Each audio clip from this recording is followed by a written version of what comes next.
Let me say how very pleased I am to be here with you this morning. As you will recall, we had a two-day cabinet outreach plan for Region 1.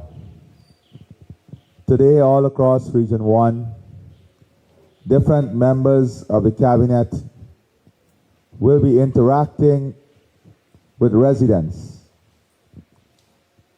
outlining not only government program and plans, but more importantly, listening to you, listening to your ideas, and working out with communities your priorities, your challenges, so that as a government or program can continuously be responsive to your needs, continuously be responsive to your priorities, continuously be responsive to things that are important to you. And as a government, we want to listen to every citizen. Every citizen have a right to be heard with this government in a respectful way, in a respectful manner. So even we have 5 persons outside today who may want to voice a concern, I invite them to join this meeting in a respectful manner, and they will have every opportunity to raise their concern. Because this government is always about listening to people and putting people first. That is what we care about. We don't care about the glamour. We care about people. And we could go through a series of investment and development, whether in healthcare, in education, in infrastructure, in roads. We have spent billions of dollars in your community. The increased old age pension, the increased Because We Care grant, the widening access to public assistance, the growth in support for children and people living with disability, the increase in grants and transfers to the village council, all of which seek to make life more comfortable, to make life easier and better, and to give every citizen the best opportunity to live in a comfortable way.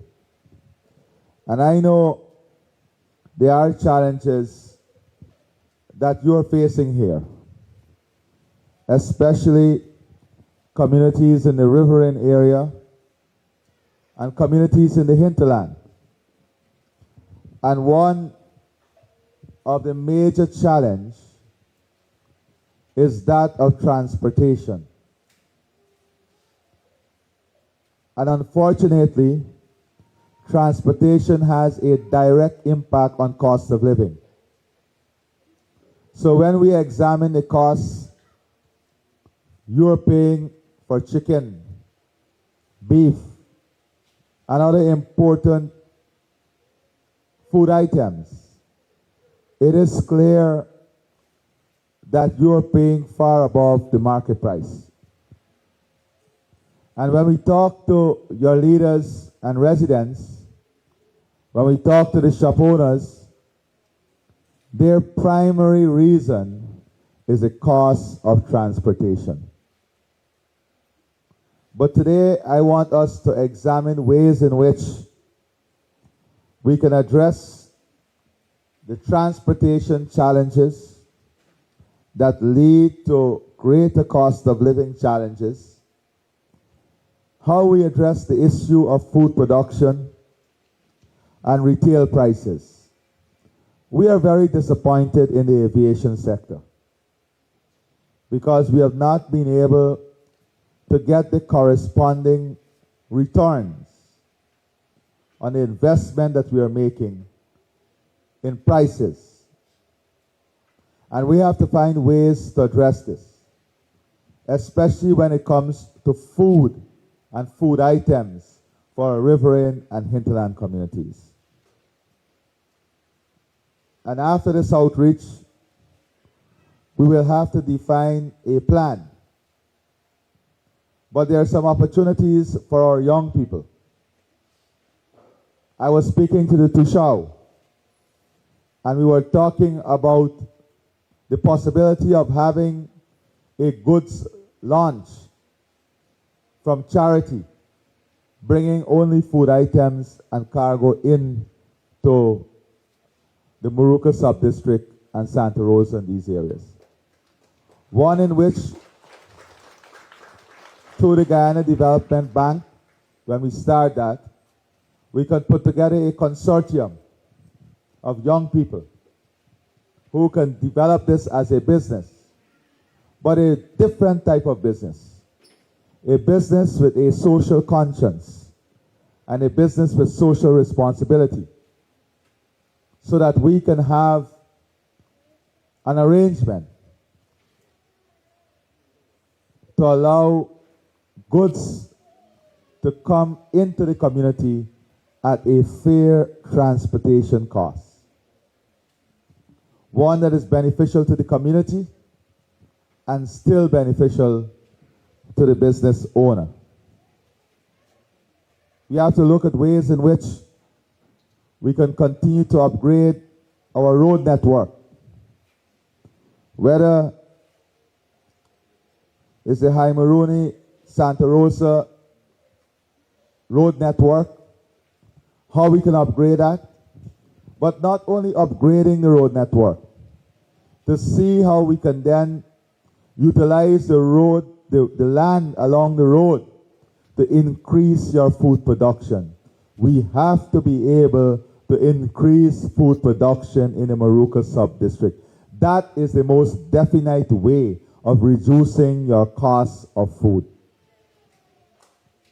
If we produce the food here, we will be able to minimize or take away that cost of transportation. And the second project that we want to work on with a group of young people and women especially in the Guyana Development Bank is a poultry project in this sub-region, where we can have the production of poultry, your chicken, right here in the sub-region. Because that is one of your major costs.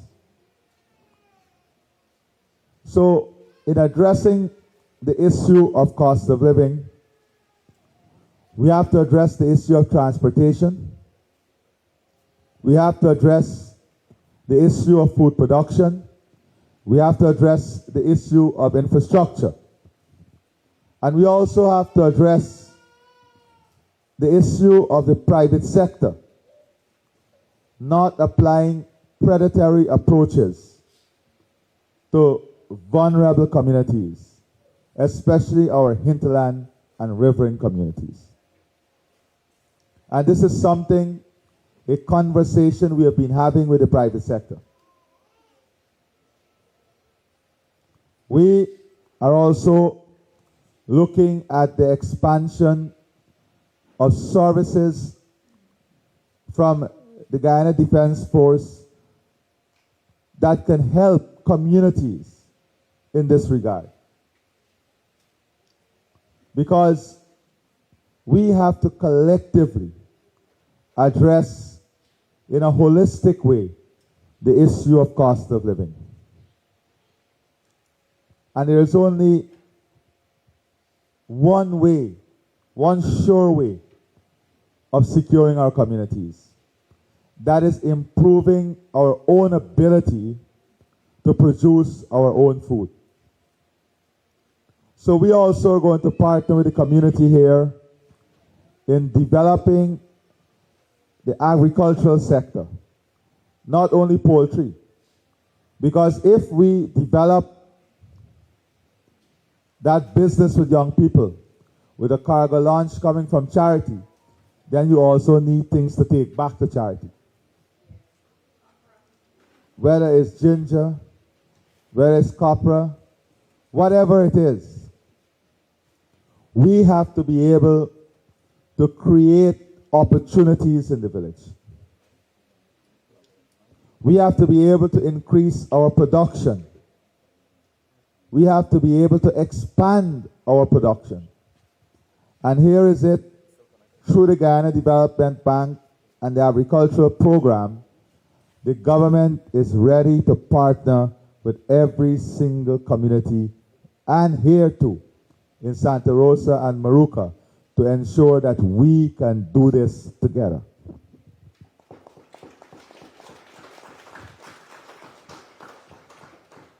The second issue that your leaders and you would have raised is that of housing. Because especially for persons living with disability, especially for single mothers and the elderly, these three categories of persons. So over the coming weeks and months ahead of us, we are going to launch a housing initiative to support these categories of persons in social housing. Ensuring that we have a social housing program that can give basic level of housing to our vulnerable in the society. So that's the second priority that Colin and the other leaders would have raised with us, that we are going to address, especially dealing with people living with disability, different vulnerabilities, whether it's single parents, elderly, and then to support housing development, entrepreneurship, enterprise. It was raised with us that the waterfront is becoming very crowded, and that residents, especially young people, want a section of the savannah to be upgraded and poled, to create a tarmac for young people to set up small businesses and to set up small enterprises.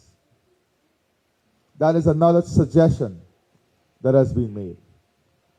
And that is why today this meeting is important, so that we can hear from you directly about some of these suggestions, to see what are your priorities and how we can address those priorities. The other issue is the post office. But we don't want the post office only to be a post office. So we are going to work on establishing a government service center right here in your sub-region, where you can have GRO, GRA, postal services, the digital ID card. We're going to ask one of the banks to put in the ATM machine. We're going to have an agricultural extension officer station there, so that they can support the vice chairman and the sub-region in being better able to deliver higher quality service. We also want you to be able to access government services from right here, so that you don't have to travel to Georgetown for basic services. For example, persons travel sometimes to Essequibo or Georgetown to have your passport renewed. Through that government service center, we can address all of these issues. And more importantly, we want the government service center to be run by people from your community. So we'll train people from your community. Over the last 3 years, you've encouraged a number of your young residents to be engaged in government opportunities, like joining the police force, joining the Guyana Defense Force. And many of your residents, many of your young people would have joined the police force and the Guyana Defense Force. And I must say, I congratulate them, and you can see the different quality of life they're having. We also provided the opportunity for persons to be trained as teachers right in the region. And in that government service center, we would want to expand the opportunity so that those of you who want to do programs under the Gold Scholarship can have the opportunity from right here in the region. So we are not thinking only about a post office. We are thinking about something much larger, much grander in this government service center. My friends, Guyana Development Bank is also going to create opportunity. But we want to identify economic hubs that would allow you to benefit from these opportunities.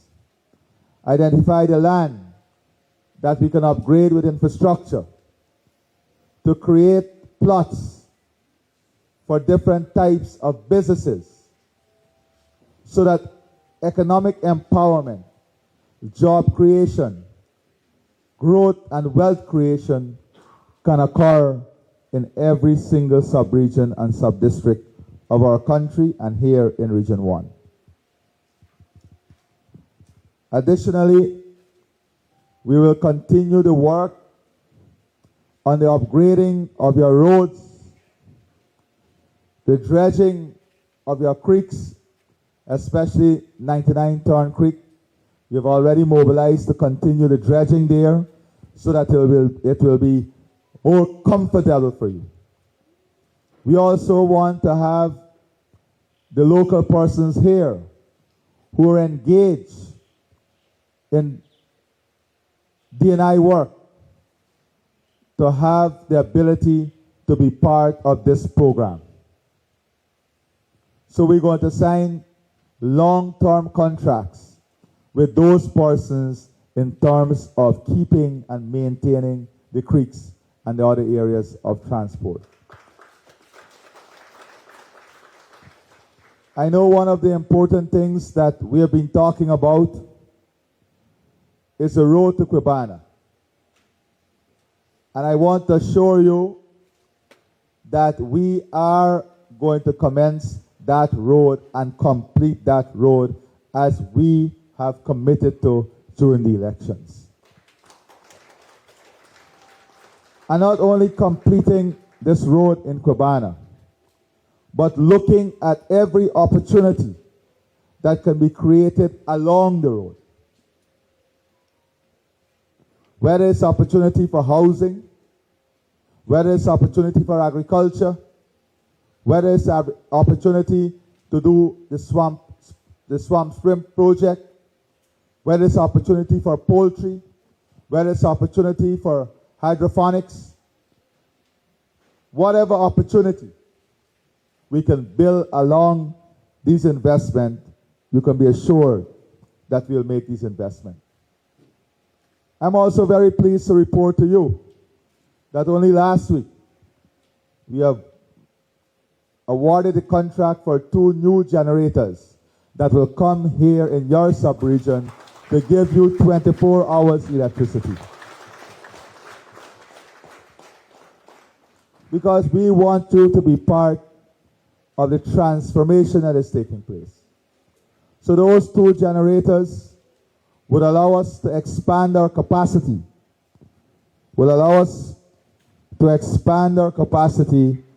in better serving the people of this sub-region. The other challenge that you have is the landing.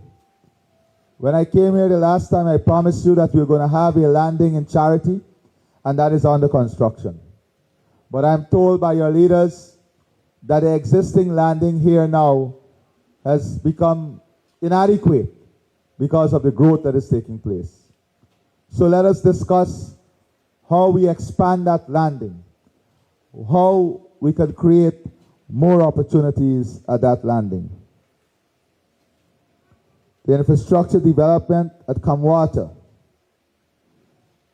And of course, we're going to send a team in to look at the home solar units, those that require maintenance, those that require parts to be changed out. We're going to ensure that a full technical team come to address that. In your community too, we have the issue of the community center. You want to have a multi-purpose facility that your children can use.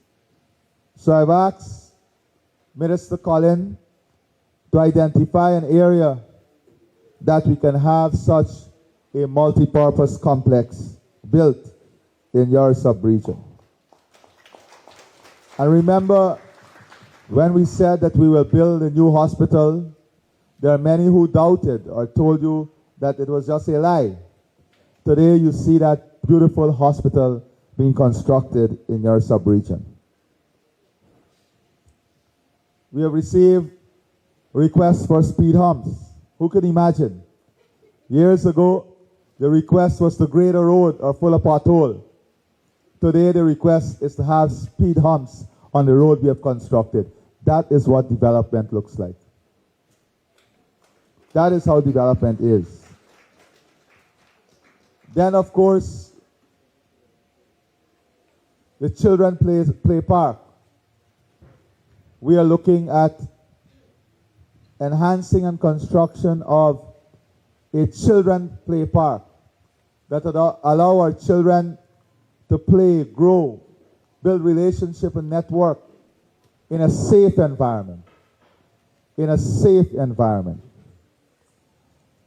This is also one of the priorities that was raised with us. And I want to assure you that as we continue to develop, we are phasing out old infrastructure. But it takes time. We are phasing out old stellings, old wharves, old vessels. Even in the military, the plane that I came on is a very old plane. But everything is incremental. With our government, you can be assured of greater support. You can be assured of a listening government. You can be assured of a government that will continuously work towards your improvement. And that is why we are here in your region in this cabinet outreach that was planned. We could have easily canceled this outreach. But we knew that we have committed to this outreach on these dates. And we wanted you to have the opportunity to communicate with us directly, to share your ideas with us directly, to share your challenges with us directly, as we work together in building stronger communities, more unified communities. This is not the time in our history or our country for persons to divide communities, for persons to impose themselves on the Tushao and the village council. This is a time for right-thinking people to come together in an understanding of our national priority and building together the framework of what will elevate our country, elevate our people, and make life better for every single one. So my respected elders, my respected brothers and sisters, respected young people, as I said before, Today is more about listening to you. And we will now go into that part of the program where you're able to tell us what is working, what ideas you have, what challenges. I've outlined a number of things based on what your leaders and you would have said to us. Tell us whether you support that and how together we can build a stronger sub-region and a stronger, more resilient, sustainable, productive Region 1. God bless all of you, and thank you very much. It's a pleasure to be here with you this morning once again as you welcome our President, Dr. Mohamed Irfaan Ali. I want to acknowledge a number of other persons here today. Of course, at the head table, we have Regional Chairman, Regional Vice Chairperson, and there are a number of other regional officials around. Tushao host, Tushao Rol, and I recognize a number of other councillors, senior councillors here this morning. As was said earlier, we are here today, throughout the day, as part of the continuation of President Ali's way of operating and how, as a government, we respond into the communities, we respond in listening to you, we respond in being able to make decisions that also directly affect you. And so you would have seen every month since May, we have been in a different region. And so this month, as per schedule, we are here in Moruca, in Region 1 in general, and this morning here in Moruca as part of our cabinet outreach. So I want to dispel right away some of the rumors I hear to say why we are here.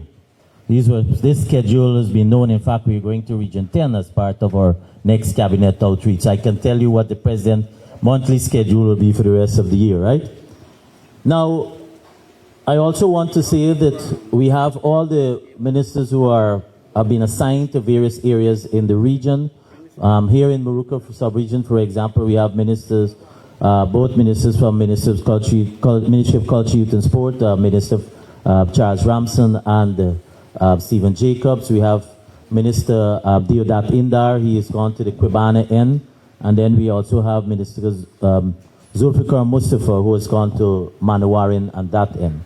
So you recognize from the engagements here that we are going to be covering every community.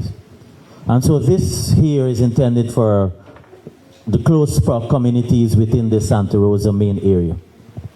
Now, you've heard the regional chairman, and from that you'll recognize also that His Excellency, as became president and as president, has come here and had previous engagements with you.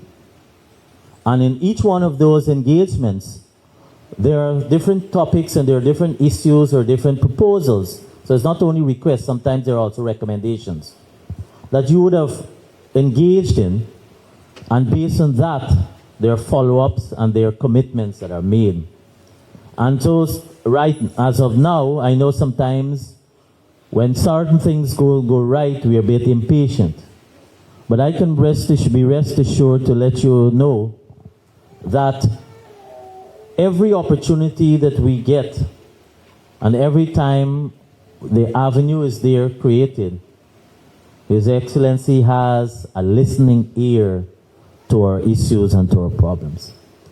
And so even the National Tushaus Council, which the leaders here will recognize why we would not have been able to participate in physical presence, but you can be rest assured that the issues that you would have raised there is already being taken care of in terms of his attention to respond to.